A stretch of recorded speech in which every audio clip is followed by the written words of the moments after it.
Boa noite, a paz do Senhor, queridos. Fecha os teus olhos, abaixa a sua cabeça, vamos orar e colocar esse momento diante do Senhor. Pai querido e amado, nós te louvamos, nós bendizemos o Senhor, cremos que o Senhor é conosco, porque a tua palavra nos promete que o Senhor está conosco todos os dias, até a consumação dos séculos. Obrigada, Senhor, pela tua bondade, fidelidade e amor. Quero colocar diante de ti esta palavra e declarar, Senhor Jesus, que saia da minha boca somente as palavras que o Senhor quer que sejam declaradas aqui, papai.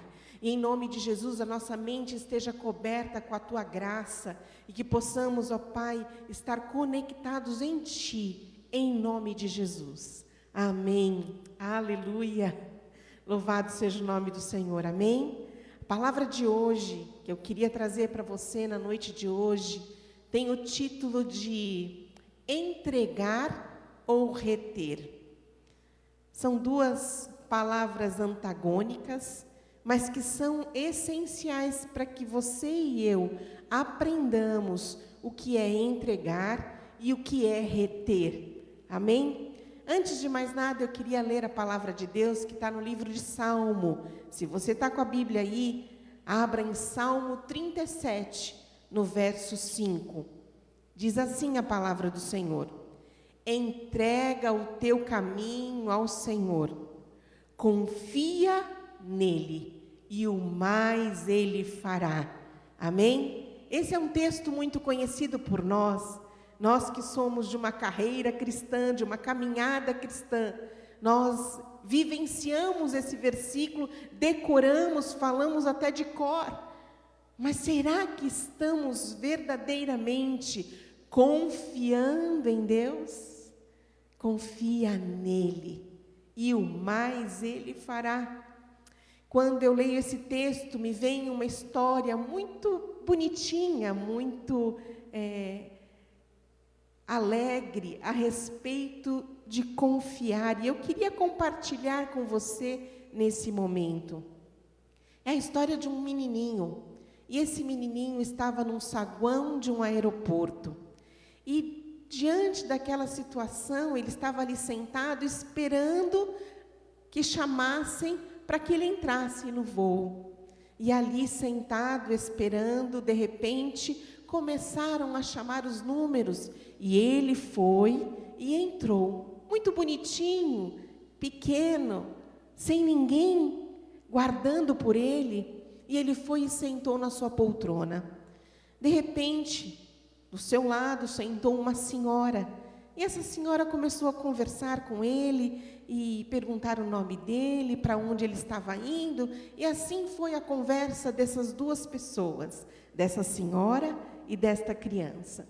E ela via que ele tinha um caderno, e esse caderno de desenho, esse menininho desenhava, e desenhava um avião, desenhava as nuvens, e ela foi conversando com ele. De repente, num certo momento do voo, começou a turbulência. E você que já voou ou teve essa experiência, passar por turbulência não é uma das melhores situações, não é verdade? Onde o avião começa a oscilar e você sabe que do lado de fora está acontecendo alguma coisa. E naquele momento o menino continuou desenhando. E aquela mulher intrigada perguntou: ei, você não está com medo? E ele disse: não, não estou. E ele continuou desenhando, e mais vinham as turbulências, e ele desenhando. E ela, não contente com a resposta, inconformada, perguntou: ei, mas por que você está tão tranquilo e tão calmo? E ele virou para aquela senhora e falou: porque o meu pai é o piloto da aeronave. Queridos, essa história nos remete ao que eu quero te falar na noite de hoje. Quando nós temos o nosso Senhor Jesus como piloto das nossas vidas, não podemos e não precisamos nos apavorar. Somente descansar, confiar e entregar. Como diz esse versículo, confia no Senhor, confia nele. E diz mais, confia no Senhor, entrega, é uma entrega, não retenha. Entrega o teu caminho ao Senhor, confia nele e Ele tudo fará. Em nome de Jesus, que essa história entre no teu coração e faça separação entre alma e espírito. Por que entre alma e espírito? Porque a nossa alma é aquela parte dentro de nós que fica com medo, que fica triste, que fica apavorado, que se angustia. Queridos, estamos vivendo situações diferentes que nunca imaginávamos viver, mas creia que a sua alma tem que estar cravada juntamente com Jesus. Quando Jesus cravou todo o pecado naquela cruz, a sua alma tem que estar cravada também. Por quê? Porque muitas vezes ela fica ali angustiada, apavorada, amedrontada. Amém? Repete assim comigo. Eu quero aprender a entregar e confiar e jamais reter em nome de Jesus. Amém? Quero ler mais um texto que está no livro de Provérbios. Provérbios, no capítulo 16, no verso 3, diz assim: confia ao Senhor as tuas obras, e os teus desígnios serão estabelecidos. Aqui nos ensina Provérbios que temos que confiar e descansar, porque tudo que confiarmos ao Senhor, os desígnios, os propósitos serão estabelecidos. Amém? Como você tem passado por esses momentos difíceis? Você tem tido a oportunidade de entregar as suas dúvidas, anseios, questionamentos, a sua família? Você tem tido essa oportunidade de entregar a sua família no altar do Senhor, entregar e confiar? Porque eu não posso entregar e não confiar. Amém? Eu queria compartilhar uma história com vocês. Está no livro de Números. Abre lá comigo, no livro de Números, no capítulo 26. Números 26. 59. A mulher de Arão chamava-se Joquebede, filha de Levi, a qual lhe nasceu no Egito. Teve ela de Arão, Moisés e Miriam. Essa é a história de Joquebede, não sei quantos de vocês conhecem. É a história da mãe de Moisés. Joquebede, casada com Arão, teve 3 filhos: Arão, Moisés e Miriam. E estava acontecendo o censo nada mais é do que a contagem, e um parênteses aí, no livro de Números quer dizer contagem, quer dizer censo. Mas eu queria voltar um pouquinho na história para contar sobre esta família. No livro de Êxodo, capítulo 2, no verso 2 diz assim, abra comigo, Êxodo 2:2. E a mulher concebeu e deu à luz um filho, e vendo que era formoso, escondeu por 3 meses. Essa é a história de Moisés. Você bem conhece que Moisés nasceu numa época onde Faraó estava caçando e impedindo que os meninos, os homens, as crianças, meninos, fossem vivas, permanecessem vivas. Por quê? Somente as mulheres. Porque os homens seriam lá na frente, essas crianças seriam lá na frente, crianças que poderiam se voltar contra Faraó.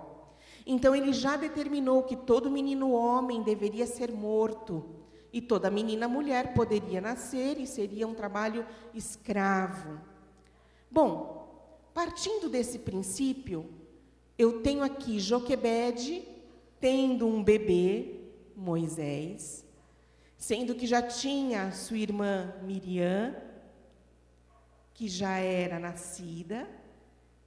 E quando ela teve o nenê menino, ela pensou, eu preciso escondê-lo. Agora você pode pensar e imaginar comigo uma criança que ela escondeu por 3 meses.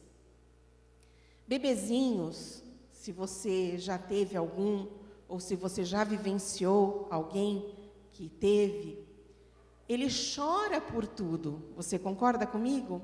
Ele não tem outra manifestação de comunicação a não ser o choro. Claro, tem o sorriso, mas o choro, ele pontua fome, ele pontua frio, sono, ou até mesmo calor, não é verdade? E nessa história a gente vê que que Joquebede guardou o seu filho escondido por 3 meses, era algo impossível, era algo fora do normal. Mas por que eu quero te trazer agora esse ponto da história?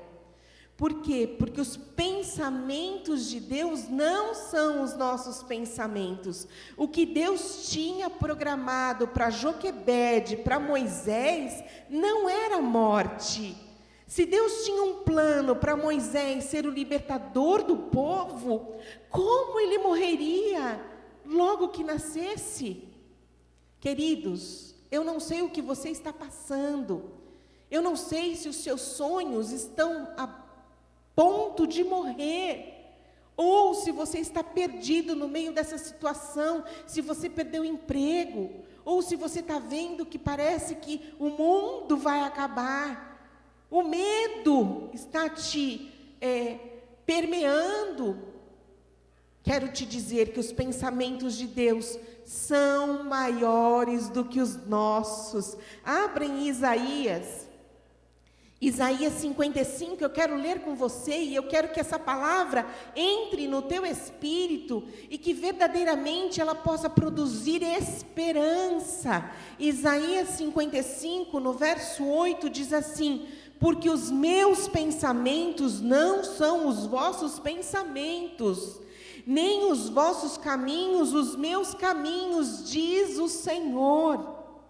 Porque assim como os céus são mais altos do que a terra, assim são os meus caminhos mais altos do que os vossos caminhos, e os meus pensamentos muito mais altos do que os vossos pensamentos.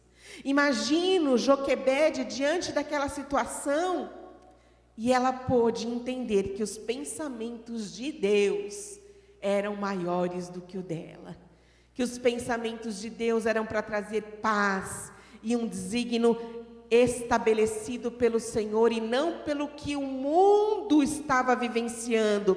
Ela estava vivenciando palavras de morte, palavras de derrota. Imagina ela dentro de casa, cobrindo seu filho, guardando, escondendo, e os soldados à volta da sua casa, procurando por crianças, e você, como eu disse, criança chora. Mas Deus tinha um plano maior e melhor. Posso ouvir um amém? Posso ouvir um glória a Deus? Segundo ponto que eu quero te mostrar na noite de hoje, o primeiro ponto foi: o pensamento de Deus é maior do que o meu e do que o seu. Segundo ponto, a limitação humana. Volta lá para Êxodo, no capítulo 2, eu continuo na mesma história. Êxodo 2, no verso 3 diz assim: não podendo, porém, escondê-lo por mais tempo, tomou um cesto de junco, calafetou-o com betume e piche, e pondo nele o menino, largou-o no carriçal à beira do rio. Eu falei que esse ponto é a limitação humana. E esse versículo começa dizendo: não podendo, porém, escondê-lo por mais tempo. Houve ali uma limitação humana. Já não existia mais condições de escondê-lo. E eu quero te falar e declarar sobre a tua vida. Quando nós temos uma limitação humana, entra a providência divina. Vou repetir, e crave no teu coração isso. Fale para a tua alma. Quando eu tenho uma limitação humana, entra a providência de Deus sobre as situações da minha vida. Amém? Palavra de Deus no livro de 2 Coríntios 12, no capítulo 12, verso 10, diz assim: quando eu sou fraco, aí me torno forte. Quando eu sou fraco, Jesus, na sua fortaleza, no seu poder, me torna forte. Não se apoie no seu conhecimento, se apoie em Jesus. Primeiro ponto, os pensamentos de Deus não são os nossos pensamentos. Segundo ponto, a limitação humana vem, mas creia que a provisão e a providência de Deus também vem, em nome de Jesus. Amém? Entregar ou reter? Terceiro ponto, leia comigo, estava no verso 3, verso 4 de Êxodo. A irmã do menino ficou de longe para observar o que lhe havia de suceder. Desceu a irmã, a filha de Faraó, para se banhar no rio, e as suas donzelas passeavam pela beira do rio. Vendo ela o cesto no carriçal, enviou a sua criada e o tomou. Abriu-o, viu a criança, e eis que o menino chorava. Teve compaixão dele e disse: este menino é dos hebreus. Quero começar do final. A frase que a filha de Faraó declarou é: esse menino é dos hebreus. Ela olhou para aquela criança e ela identificou o DNA de quem era aquela criança. Ela podia muito bem, sendo filha de Faraó, dizer às donzelas: peguem esta criança e entreguem ao meu pai, porque ele é um fugitivo, ele está aqui, mas deveria estar morto. Você concorda comigo? Mas lembra que eu te falei que Deus tem os pensamentos dele que são maiores do que os nossos? Então o que eu penso que você pensa é pequeno perto do que Deus está fazendo. Creia que diante dessa situação que estamos passando, diante de situações difíceis, Deus está no controle, Deus não perdeu o controle. Amém? Voltando para o ponto 3. E esse aqui, eu queria que você prestasse atenção. Por quê? Porque a entrega gera salvação. Salvação. Para que eu e você sejamos salvos, precisamos entregar diariamente a nossa vida, os nossos pensamentos, as nossas atitudes, a nossa família, o que quer que seja, o que te aflige na noite de hoje, entrega para que haja salvação. Amém? Então, a partir do momento que aquela mulher, a mãe de Moisés, chama a sua filha, e eles colocam Moisés num cestinho, colocam no rio, e esse rio vai e desemboca ali onde a filha de Faraó estava se banhando. Esse momento de entrega gerou salvação. E muito mais do que isso, esse momento de entrega e confiança gerou salvação. Amém? Louvado seja o nome do Senhor. E isso me remete à mesma história de Noé. A arca de Noé parecia um trambolho, parecia algo que não era fora dos padrões humanos, mas em obediência foi salvação para Noé e para toda a sua família. Amém? Na arca eles receberam instrução para salvação e vitória.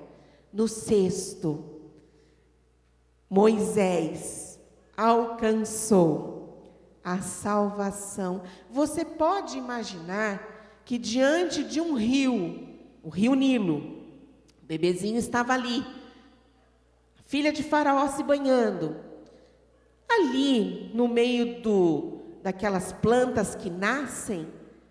Eu posso imaginar que poderia ter um animal, poderia ter um jacaré, um crocodilo, não é verdade? Mas dentro daquele cesto, aquele menino estava protegido. Quero te dizer que nas nossas vidas, quando estamos dentro de Deus, dentro do comando, dentro do propósito, Ele nos guarda e nos faz repousar em um lugar seguro.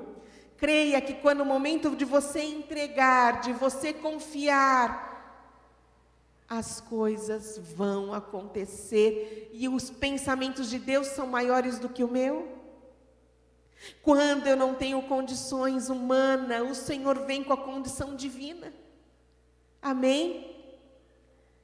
Diante daquele cestinho, ainda que tivesse tempestade, vento forte, o Senhor estava naquele lugar. Diz a palavra do Senhor no livro de Salmos: 1000 cairão ao teu lado, 10.000 à tua direita, e você não vai ser atingido. Posso ouvir um glória a Deus? Diante de tudo que estamos vivenciando, quero profetizar na tua vida. Pode 1000 vir de um lado, 10.000 do outro, você, sua casa, não serão atingidos em nome de Jesus. Quarto e último ponto: confiança gera esperança.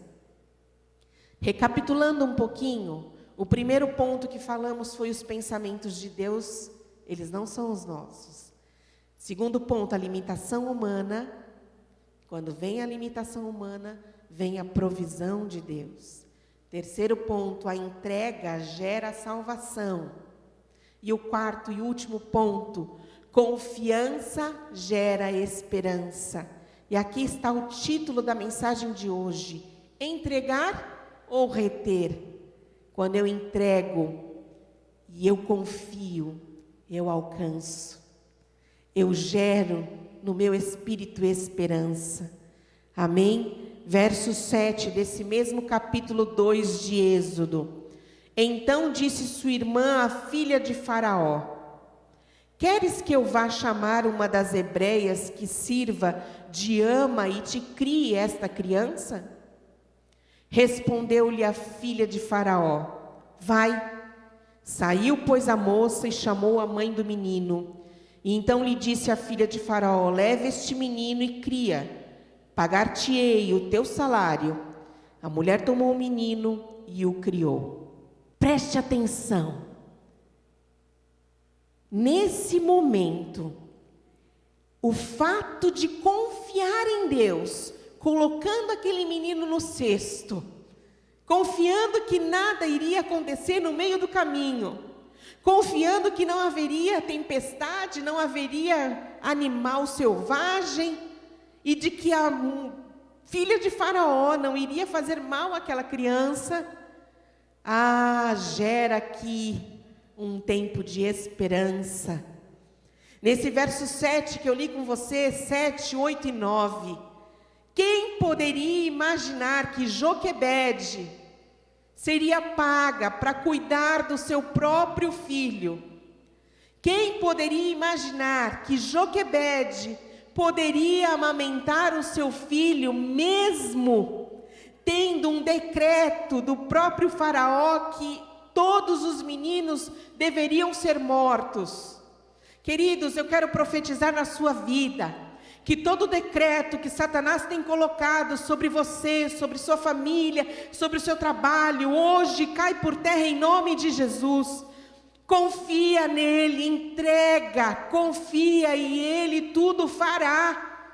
Em todo o âmbito espiritual, financeiro, material, na sua saúde, entrega, porque é melhor entregar e confiar. Nesse momento, aquela mulher pôde criar o seu filho, aquela mulher pôde ser paga por um salário que ela não imaginava. E eu declaro sobre a tua vida, que assim como foi com essa mulher, a filha de Faraó, pagando para esta mulher, a palavra de Deus nos ensina que o ímpio seria aquele que daria para o justo. E eu vejo o versículo de Deus se apropriando na vida de Joquebede. E da mesma forma pode ser na sua vida, sim, em nome de Jesus. Salmo 40, verso 1. Aleluia, o Senhor, Ele é bom, Ele é Deus, Ele é fiel. Esperei confiantemente pelo Senhor, e Ele se inclinou para mim e me ouviu quando clamei por socorro. Tirou-me de um poço de perdição, de um tremedal de lama. Colocou-me os pés sobre uma rocha, firmou os meus passos e me pôs nos lábios um novo cântico, um hino de louvor ao nosso Deus. Muitos verão essas coisas, temerão e confiarão no Senhor. Eu declaro sobre a tua vida, que tudo que você tem passado, a partir do momento que você aprender a confiar e entregar as suas necessidades, anseios, diante do Senhor, que Salmo 40 se cumpra na sua vida. Que cada clamor suba à presença do Senhor e Ele ouça o teu socorro, que Ele te coloque sobre uma rocha, que é Ele, Jesus Cristo é a nossa rocha, e que coloque nos teus lábios um novo cântico, e que você possa ver as maravilhas do Senhor, e muito mais do que isso, aqueles que te rodeiam também verão quem é o Deus que você serve, em nome de Jesus, amém? E eu queria orar com você na noite de hoje, declarando que é um tempo novo na sua vida, um tempo de entregar e confiar, amém? Fecha os teus olhos, abaixa a sua cabeça. Querido Deus, nós te louvamos, bendizemos o teu nome, e declaramos, Senhor Jesus, que essa palavra se torne real nas nossas vidas. Não seja somente logos, somente palavra escrita, mas seja rema, a verdade do Senhor escrita em nós e através de nós. Eu abençoo cada um, Senhor Jesus, que ouviu a tua palavra, e que cada palavra profetizada neste altar encontre corações abertos a germinar a palavra que foi lançada. Eu abençoo cada um deles e declaro, como foi o Salmo 40, novos cânticos, novas canções, a alegria do Senhor que se torna a nossa força, em nome de Jesus, amém, aleluia. E eu te abençoo para uma semana ainda repleta da presença do grande eu sou, em nome de Jesus.